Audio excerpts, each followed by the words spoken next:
জন্য আল্লাহ বলে আমার মুমিন বান্দার প্রথম গুণ হলো আত-তাইবুনা, মুমিন বান্দারা তওবা করে কার কাছে? আর জোরে বলেন কার কাছে? আমাদের পাপ হয় নাই, গুনাহ হয় নাই, অন্যায় হয় নাই, এরকম কোন মানুষ আমরা এখানে আছি নাকি? জোরে বলেন। এজন্য আজকে আমরা তওবা করব কার কাছে? আমাদের তওবা কবুল করে নিবে কে?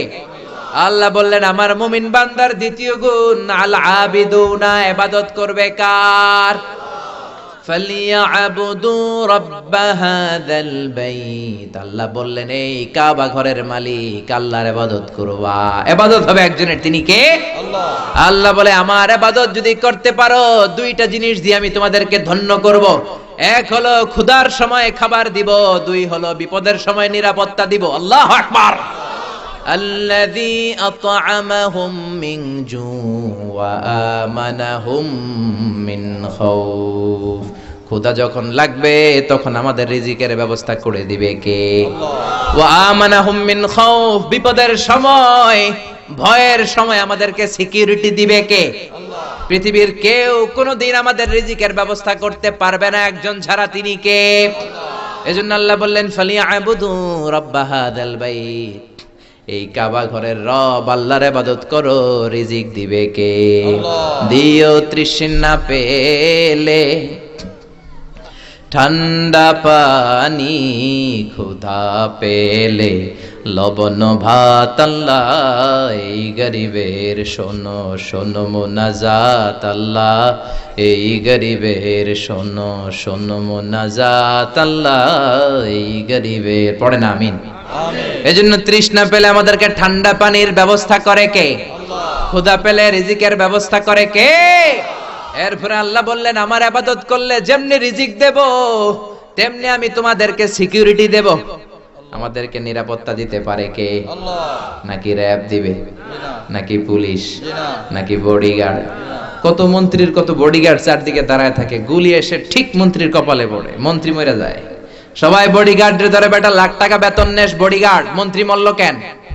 বডিগার্ড বলে আমি তো বডিগার্ড, এই তো বডি পরে আছে, বডি নিয়ে যাও, আমি তো রুহু গার্ড না। রুহু গার্ড হলেন একজন, তিনি কে? মানুষরা সব বানাতে পারে কিন্তু রুহু বানাতে পারে না, ঠিক কি না? মানুষ প্লেন বানাতে পারে, কম্পিউটার বানাতে পারে, রোবট বানাতে পারে, সুফিয়াও বানাতে পারে। সুফিয়ারে চিনেন? কিন্তু সুফিয়ার ভেতরে রুহু ঢুকাতে পারবে? রুহু ঢুকাতে পারে একজন, তিনি কে? আল্লাহ। চিল্লায় বলেন তিনি কে? আল্লাহ। এজন্য আল্লাহ বললেন ওয়াকাদা রাব্বুকা আল্লা তা'বুদু ইল্লা ইয়্যাহু ওয়া বিল ওয়ালিদাইনি ইহসানা, আমি আল্লাহর ফয়সালা হলো এই পৃথিবীতে ইবাদত কারো করা যাবে না একজনের ছাড়া, তিনি কে? আল্লাহ। কারো জিকির করা যাবে না একজনের ছাড়া, তিনি কে? কাউকে সেজদা দেয়া যাবে না একজনের ছাড়া, তিনি কে? মাজারে সেজদা দেয়া যাবে নাকি? সেজদা দিবেন কাকে? চিল্লায় বলেন। এজন্য আল্লাহ বলে গোলাম আমার মুমিন বান্দার দ্বিতীয় গুণ আল আবিদুনা, মুমিন বান্দারা ইবাদত করবে কার? আল্লাহ। আল্লাহ জিন জাতি আর মানব জাতি, এই দুইটা জাতিকে পৃথিবীতে সৃষ্টি করেছেন শুধুমাত্র কেবলমাত্র একজনের ইবাদত করার জন্য। চিল্লায় বলেন তিনি কে? আল্লাহ। এজন্য রব্বুল আলামিন বলেন ওয়ামা খালাকাতুল জিন্না ওয়াল ইনসা ইল্লা লিয়াবুদুন, আমি জিন জাতি আর মানব জাতি দুইটা জাতিকে বানিয়েছি আমার ইবাদতের জন্য। পৃথিবীতে যত নবী এসেছেন, যত রাসূল এসেছেন, সব নবী আর রাসূলের দাওয়াতি মিশন ছিল একটা। সব নবীদের একটাই কথা ছিল, ইবাদত একজনের করতে হবে। এত মূর্তির পূজা করা যাবে না, এত জনের ভয় পাওয়া যাবে না, মুমিন ভয় পায় একজনকে। চিল্লায় বলেন তিনি কে? আল্লাহ। সব নবীরা দাওয়াত দিয়েছেন ইয়া কওমি ইবুদুল্লাহ মা লাকুম মিন ইলাহিন গায়রু আফালা তাত্তাকুন, আমার কওমের লোকেরা এত মূর্তির পূজা করো কেন? পূজা চলবে একজনের, তিনি কে? Allah. One can not please everybody, একজন সবাইরে খুশি করতে পারে না, এজন্য আপনি খুশি করবেন একজনের, তিনি কে? আমরা এক আল্লাহর ইবাদত করে গুল পাই না, এরা 33 কোটি দেবতার ইবাদত করে কেমনে? একজনের হকই তো আদায় করা যায় না, একজনের হুকুম হাকামি তো পালন করতে করতে জান খারাপ হয়ে যায়, আর এদের খোদা হচ্ছে 33 কোটি। এজন্য এত কোটি খোদার আমগো দরকার নাই, একজন খোদাই এনাফ। চিল্লায় এখন ঠিক কিনা? এজন্য আল্লাহ বলে আমার প্রিয় বান্দাদের দ্বিতীয় গুণ আল আবিদুনা, আমার প্রিয় বান্দারা জিকির করবে একমাত্র আমার লা ইলাহা ইল্লাল্লাহ, লা ইলাহা ইল্লাল্লাহু মুহাম্মাদুর রাসূলুল্লাহ সাল্লাল্লাহু। তাহলে প্রথম গুণ গেল আত-তাইবুনা, তওবা করব কার কাছে? দুই নম্বরে আল আবিদুনা, ইবাদত করব কার? আল্লাহ।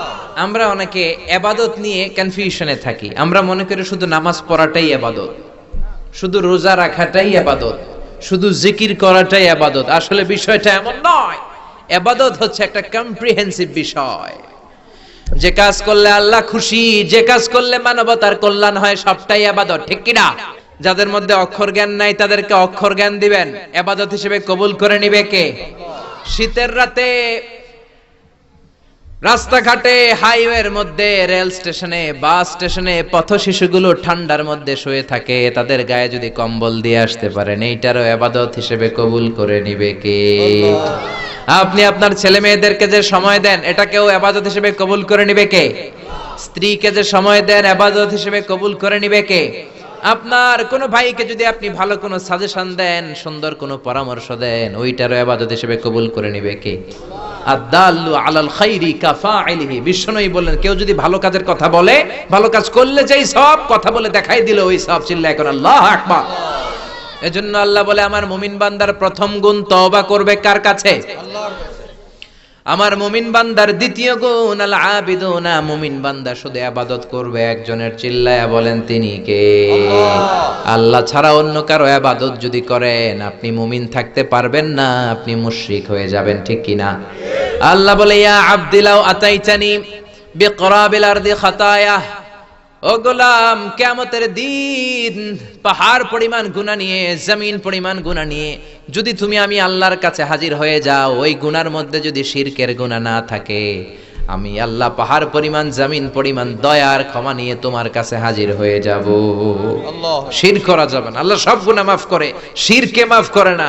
শিরক এটা এইডসের চেয়ে ভয়ঙ্কর, ক্যান্সারের চেয়ে ভয়ঙ্কর। ক্যান্সারের অ্যানসার থাকে, কিন্তু শিরকের কোনো অ্যানসার নাই, চিল্লায় এখন, ঠিক কিনা?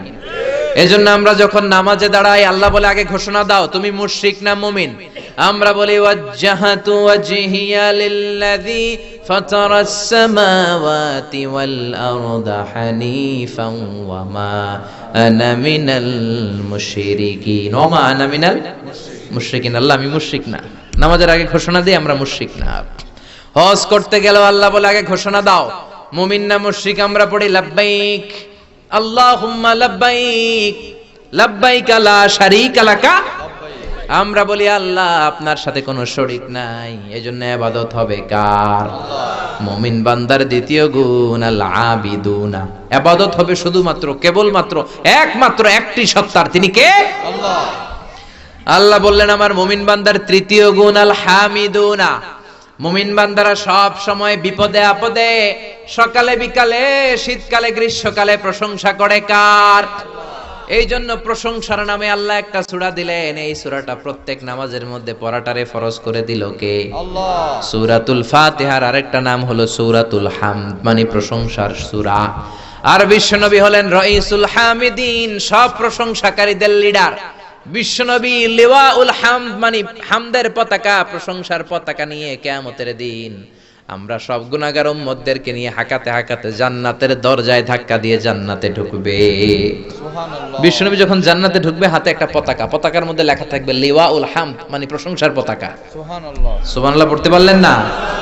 এজন্য আল্লাহ বললেন সাব্বাহা লিল্লাহি মা ফিস সামাওয়াতি ওয়া মা ফিল আরদি ওয়া হুয়াল আজিজুল হাকীম। নবমণ্ডল ভূমণ্ডল যেখানেই যেটা থাক না, সবকিছু তাসবিহ পড়ে কার? পাখিরা যায় উড়ে যায় আকাশের ওই নীলিমায়, নদীরা যায় ছুটে যায় সাগরের ওই মোহনায়। পাখ পাখালি আর সাগর নদী, পাখ পাখালি আর সাগর নদী কার গুণগান গায়?